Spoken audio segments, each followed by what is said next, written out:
Hi friends, ആർഫറയിലേക്ക് എല്ലാവർക്കും സ്വാഗതം. ഇന്ന് നമ്മൾ മാർക്കറ്റിലേക്ക് നോക്കിക്കഴിഞ്ഞാൽ ഇൻ്റർനാഷണൽ ലെവലിൽ ക്രൂഡ് ഓയിൽ പ്രൈസിലോ അല്ലെങ്കിൽ യുദ്ധം നിർത്തിയതായിട്ട് ഏതെങ്കിലും വാർത്തകളോ അത്തരം പോസിറ്റീവായിട്ടുള്ള മാർക്കറ്റിനെ മുന്നോട്ടേക്ക് കുതിക്കാൻ കാരണമായിട്ടുള്ള എന്തെങ്കിലും ഒരു കാരണം നമുക്ക് കാണാൻ കഴിയില്ല. അപ്പോൾ എന്നിട്ടും ഇന്ന് നിഫ്റ്റി 1% മുകളിലോട്ടേക്ക് പോയിട്ടുണ്ട്. കൂടാതെ വളരെ അൺഎക്സ്പെക്റ്റഡ് ആയിട്ടുള്ള ഒരു റിക്കവറി നമുക്ക് ആഫ്റ്റർനൂൺ സെഷനിൽ കാണാൻ കഴിയും. പക്ഷേ ഇത് നിഫ്റ്റി 50 ഇൻഡെക്സ് ലെവലിൽ മാത്രമേ നമുക്ക് കാണാൻ കഴിയുന്നുള്ളൂ. കാരണം മിഡ് ക്യാപ്പിലും സ്മോൾ ക്യാപ്പിലും മൈക്രോ ക്യാപ്പിലും എല്ലാം ഏകദേശം 0.3% ഡൗൺ ആണ്. അതുപോലെ അഡ്വാൻസ് ഡിക്ലൈൻ ചെയ്ത സ്റ്റോക്കുകൾ നോക്കുകയാണെങ്കിൽ ഒരു സ്റ്റോക്ക് അഡ്വാൻസ് ചെയ്തപ്പോൾ 2 സ്റ്റോക്കുകൾ ഡിക്ലൈൻ ആണ്. അപ്പോൾ ബ്രോഡ് മാർക്കറ്റിൽ ഈ ഒരു മൂവ് നമുക്ക് കാണാൻ കഴിയില്ല. എന്നാൽ bank Nifty, Nifty 50, Fin Nifty പോലെയുള്ള പ്രത്യേകിച്ച് ഡെറിവേറ്റീവ് മാർക്കറ്റിൽ ട്രേഡ് ചെയ്യുന്ന ഇത്തരം ഇൻഡെക്സുകളിലാണ് ഒരു 1% ഒരു മൂവ് നമ്മൾ കാണുന്നത്. അപ്പോൾ ഇന്ന് നിഫ്റ്റി 23,000 എന്നുള്ള ആ ഒരു നിർണായകമായ സപ്പോർട്ട് ലെവൽ അതിന് താഴോട്ടേക്ക് പോകാതെ സസ്റ്റെയിൻ ചെയ്യാൻ കഴിഞ്ഞത് വളരെ പോസിറ്റീവായിട്ടുള്ളൊരു കാര്യമാണ്. എന്നാൽ ഈ ഒരു തിരിച്ചുവരവ് ഒരു സ്ഥിരമായിട്ടുള്ള ഒരു അപ് ട്രെൻഡ് ആണെന്ന് പറയാനായിട്ടില്ല. കാരണം നിഫ്റ്റി ഇനി ഒരു 23,800, 24,000 ലെവലൊക്കെ ബ്രേക്ക് ചെയ്ത് മുകളിൽ പോയാലേ നമുക്ക് അത്തരത്തിലുള്ള ഒരു അപ് ട്രെൻഡിലായി എന്ന് പറയാൻ കഴിയുള്ളൂ. അപ്പോൾ നിലവിലുള്ള സപ്പോർട്ട് ലെവൽ പക്ഷേ ഏകദേശം 23,200 ലെവലിലേക്ക് വന്നു എന്നത് വേണമെങ്കിൽ നമുക്ക് സമാധാനിക്കാം. അപ്പോൾ ഇവിടെ യഥാർത്ഥത്തിൽ നടന്നത് ഒരു ടെക്നിക്കൽ ബൗൺസ് ആണ്. അത് ഒരു ഇൻഡെക്സ് ലെവലിലുള്ള ഷോർട്ട് കവറിംഗ് ആണോ എന്ന് സ്വാഭാവികമായിട്ടും നമുക്ക് സംശയിക്കാം. നിലവിൽ നമ്മൾ ഫ്യൂച്ചർ ആൻഡ് ഓപ്ഷൻസ് മാർക്കറ്റിൽ 23,500 എന്ന സ്ട്രൈക്ക് പ്രൈസിലാണ് ഏറ്റവും കൂടുതൽ കോൾ റേറ്റിംഗ് നടന്നിരിക്കുന്നത്. അപ്പോൾ ഇതിൻ്റെ അർത്ഥം ഈ ഒരു ലെവലിന് മുകളിലേക്ക് മാർക്കറ്റ് പോകാൻ വലിയ തടസ്സമുണ്ടാകുമെന്നാണ്. അപ്പോൾ നാളെ മാർക്കറ്റ് 23,500 ബ്രേക്ക് ചെയ്ത് കഴിഞ്ഞാൽ ഈ ഷോർട്ട് കവറിങ് കുറച്ചും കൂടി ശക്തമാവുകയും 23,650, 23,800 ലെവൽ വരെ അത് ഉയരുകയും ചെയ്തേക്കാം. പുട്ട് സൈഡിലുള്ള ഓപ്പൺ ഇൻട്രസ്റ്റുകൾ നമ്മൾ നോക്കുകയാണെങ്കിൽ 23,000 എന്ന സ്ട്രൈക്ക് പ്രൈസിലാണ് ഏറ്റവും കൂടുതൽ പുട്ട് റൈറ്റിംഗ് നടന്നിട്ടുള്ളത്. അപ്പോൾ അവിടെ ശക്തമായ ഒരു ബേസ് മാർക്കറ്റിന് കിട്ടിയിട്ടുണ്ട് എന്ന് വ്യക്തമാണ്. ഇത് കൂടാതെ 23,200, 23,300 ലെവലിലും ശക്തമായ പുട്ട് റേറ്റിംഗ് വർദ്ധിച്ചിട്ടുണ്ട്. ഇപ്പോൾ മാർക്കറ്റിൽ ഒരു ഷോർട്ട് ടേം ആത്മവിശ്വാസമാണ് ഇത് സൂചിപ്പിക്കുന്നത്.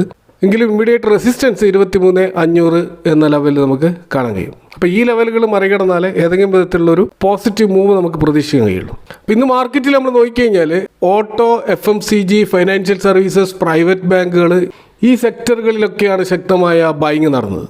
അപ്പോൾ മാർക്കറ്റ് ഇന്ന് തിരിച്ചു വരാനുള്ള ഒരു കാരണം ഒരുപക്ഷെ നമുക്ക് റിലേറ്റ് ചെയ്യാൻ പറ്റുന്നത് ഇന്ത്യയും US തമ്മിലുള്ള ആ ഒരു ട്രേഡ് ഡീല് അതിൻ്റെ ഒരു ഫൈനലായിട്ടുള്ള ഡ്രാഫ്റ്റ് ഒപ്പിടുന്നതിൽ കുറച്ചുകൂടി വൈകുമെന്ന് ഇന്ന് കൊമേഴ്സ് സെക്രട്ടറി രാജേഷ് അഗർവാൾ പറഞ്ഞിരുന്നു. പക്ഷെ അദ്ദേഹം അത് പറഞ്ഞതോടുകൂടി മറ്റൊരു കാര്യം കൂടി സൂചിപ്പിക്കേണ്ടായി.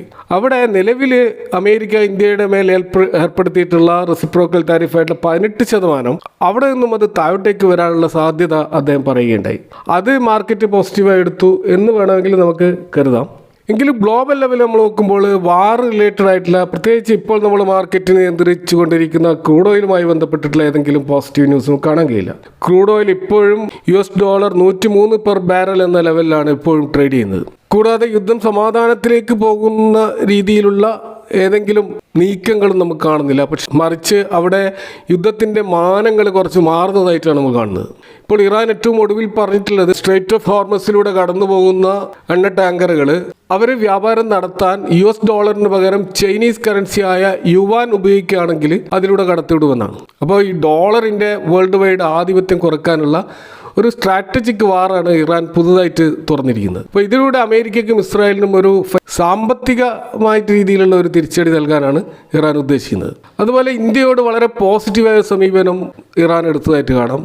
ഇന്ത്യയുടെ കപ്പലുകൾക്ക് കടന്നു പോകാനുള്ള അനുമതി നൽകുമെന്ന് ഇറാനിയൻ അംബാസഡർ ആയിട്ടുള്ള മുഹമ്മദ് ഫത്താലി വ്യക്തമാക്കിയതായിട്ട് നമുക്ക് കാണാം. അപ്പോൾ ഇവിടെ നമ്മൾ മനസ്സിലാക്കേണ്ട ഒരു കാര്യം ഇറാൻ ബ്രിക്സ് എന്ന സംഘടനയിലെ പൂർണ്ണ അംഗമാണ്. 2024 ജനുവരിയിലാണ് ഔദ്യോഗികമായിട്ട് ഇറാൻ ഈ ബ്രിക്സ് കൂട്ടായ്മയിൽ ചേർന്നത്. അപ്പോൾ ലോകത്തിൽ അതിവേഗം വളരുന്ന സമ്പദ് വ്യവസ്ഥയിലെ രാജ്യങ്ങളുടെ ഒരു കൂട്ടായ്മയാണ് ബ്രിക്സ്. അതിൽ ബ്രസീൽ, റഷ്യ, ഇന്ത്യ, ചൈന എന്നീ രാജ്യങ്ങൾ ചേർന്നാണ് ഇത് രൂപീകരിച്ചത്. പിന്നീട് ദക്ഷിണാഫ്രിക്കയും മറ്റ് രാജ്യങ്ങളൊക്കെ ചേർന്നുകൊണ്ട് ഇത് വിപുലീകരിക്കപ്പെടുകയാണ് ചെയ്തത്. നിലവിൽ 11 പൂർണ്ണ അംഗങ്ങളാണ് ഇതിലുള്ളത്. ഇപ്പോൾ Saudi Arabia, United Arab Emirates, Egypt, Ethiopia, Indonesia തുടങ്ങിയ രാജ്യങ്ങളും ഈ ഒരു കൂട്ടായ്മയിലുണ്ട്. അപ്പോൾ ലോക ജനസംഖ്യയുടെ ഏകദേശം പകുതിയോളം വരുന്ന രാജ്യങ്ങളാണ് ഈ കൂട്ടായ്മയിലുള്ളത്. കൂടാതെ വേൾഡ് GDPയുടെ 30%-ലധികം ഈ രാജ്യങ്ങളുടെ നിയന്ത്രണത്തിലാണ്. അപ്പോൾ US പ്രസിഡന്റ് ഡൊണാൾഡ് ട്രംപ് തീർച്ചയായിട്ടും വളരെയധികം ഭയക്കുന്ന ഒരു കൂട്ടായ്മയാണ് ബ്രിക്സ്.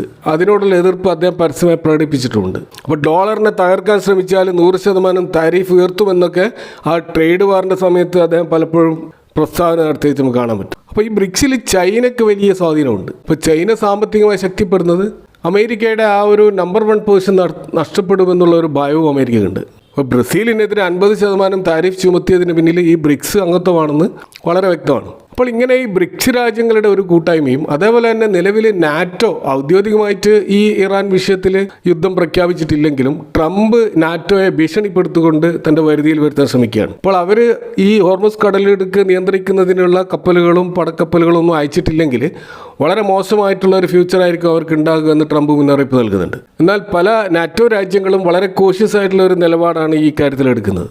എങ്ങനെയായാലും യൂറോപ്യൻ രാജ്യങ്ങളും ഈ നാറ്റോ രാജ്യങ്ങളുമൊക്കെ തീർച്ചയായിട്ടും അവർ അമേരിക്കയ്ക്ക് വഴങ്ങേണ്ടി വരും. അങ്ങനെയാണെങ്കിൽ നാറ്റോയും അമേരിക്കയും UK ഒക്കെ ഉൾപ്പെടുന്ന ഒരു ചേരി ഒരു ഭാഗത്തും ബ്രിക്സ് രാജ്യങ്ങളുടെ മറ്റൊരു ചേരിയുമായിട്ട് ഈ ഇറാൻ US വാർ വേറൊരു തലത്തിലേക്ക് മാറാനുള്ള സാധ്യത നമുക്ക് തള്ളിക്കളയാനാവില്ല. ഇനി നമ്മൾ ഇന്ത്യൻ മാർക്കറ്റിലേക്ക് വന്നു കഴിഞ്ഞാൽ പല ഇന്റർനാഷണൽ ബ്രോക്കറേജുകളും ടാർഗറ്റ് റിവൈസ് ചെയ്തതായിട്ട് കാണും.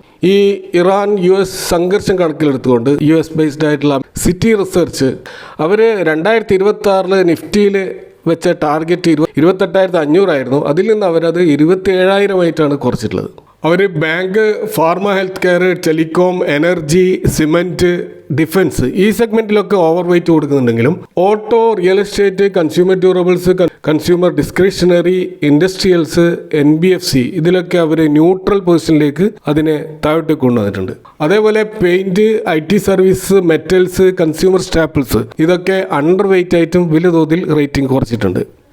മഹീന്ദ്ര ആൻഡ് മഹീന്ദ്രയെ ടോപ്പ് പിക്ക് ലിസ്റ്റിൽ നിന്നും അവർ ഒഴിവാക്കിയിരിക്കുകയാണ്. അതേപോലെ മഹാനഗർ ഗ്യാസ് ലിമിറ്റഡിനെയും അവർ മിഡ് ക്യാപ്പിൻ്റെ ലിസ്റ്റിൽ നിന്ന് ഒഴിവാക്കിയിരിക്കുകയാണ്. അതുപോലെ പെട്രോനെറ്റ്, LNG, ഗെയിൽ തുടങ്ങിയ സ്റ്റോക്കുകൾക്ക് ഹൈ റിസ്ക് എന്ന ഒരു മുന്നറിയിപ്പാണ് അവർ നൽകുന്നത്.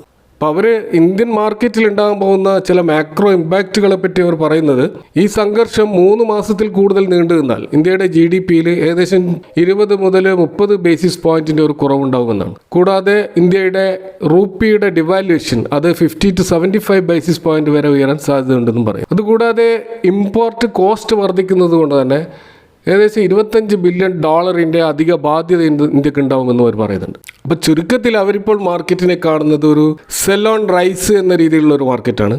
അപ്പോൾ സുരക്ഷിതമായ മേഖലയിൽ മാത്രം നിക്ഷേപം ഒതുക്കി നിർത്താൻ അവർ ഇൻവെസ്റ്റേഴ്സിനോട് നിർദ്ദേശിക്കുകയാണ്. ഇതേപോലെ മറ്റൊരു ഗ്ലോബൽ ബ്രോക്കറേജ് സ്ഥാപനമായിട്ടുള്ള നൊമൂറ അവർ ഇന്ത്യൻ വിപണിയെയും നിഫ്റ്റിയെയും അവരുടെ ടാർഗറ്റിൽ ചില മാറ്റങ്ങൾ വരുത്തിയായിട്ട് കാണാം. അപ്പോൾ ഈ 2026 ഡിസംബറോടെ നിഫ്റ്റി 24,900 എന്ന നിലവാരത്തിലെത്തുമെന്നാണ് നൊമൂറയുടെ പുതിയ പ്രവചനം. അവരുടെ പഴയ ടാർഗറ്റ് ഇതിനു മുമ്പ് അവർ നൽകിയത് 29,300 എന്നുള്ള വലിയൊരു ടാർഗറ്റ് ആയിരുന്നു. അതായത് ഏകദേശം അവിടെ നിന്ന് 15% ഒരു കുറവാണ് അവർ വരുത്തിയിരിക്കുന്നത്. ഈ ഒരു ഇറാൻ US വാറിൻ്റെ ഒരു പ്രത്യാഘാതം എന്നോണമാണ് അവരും ഈ കാര്യങ്ങൾ പറയുന്നത്. അപ്പോൾ ഈ ക്രൂഡ് ഓയിൽ വില വർദ്ധിക്കുന്നത് കോർപ്പറേറ്റ് ഏർണിങ്സിനെ ബാധിക്കുമെന്നും ഇൻവെസ്റ്റേഴ്സ് പ്രതീക്ഷിക്കുന്ന ഒരു ഏർണിങ്സ് നമുക്ക് കാണാൻ കഴിയില്ലെന്നും ഏകദേശം 7.5% മുതൽ 15% വരെയുള്ള ഒരു കുറവുണ്ടാകുമെന്നാണ് ഇവരുടെ പ്രവചനം. അതുപോലെ ഇന്ത്യയുടെ GDP വളർച്ചാ നിരക്ക് അവർ 7.1 നിന്നും 7% ആയിട്ട് കുറച്ചായിട്ടും കാണാം. അവരുടെ മറ്റൊരു പ്രവചനം നിയർ ടേമിൽ ഏകദേശം 5% കൂടിയൊരു കറക്ഷൻ നടക്കുമെന്നാണ്. എന്നാൽ നിഫ്റ്റി ഈ ഒരു നിലവാരത്തിൽ നിന്നും താഴേക്ക് പോകുന്നത് ലോങ് ടേം ഇൻവെസ്റ്റേഴ്സിന് നല്ലൊരു ബൈങ് ഓപ്പർച്യൂണിറ്റി ആയിട്ടും അവർ കാണുന്നുണ്ട്.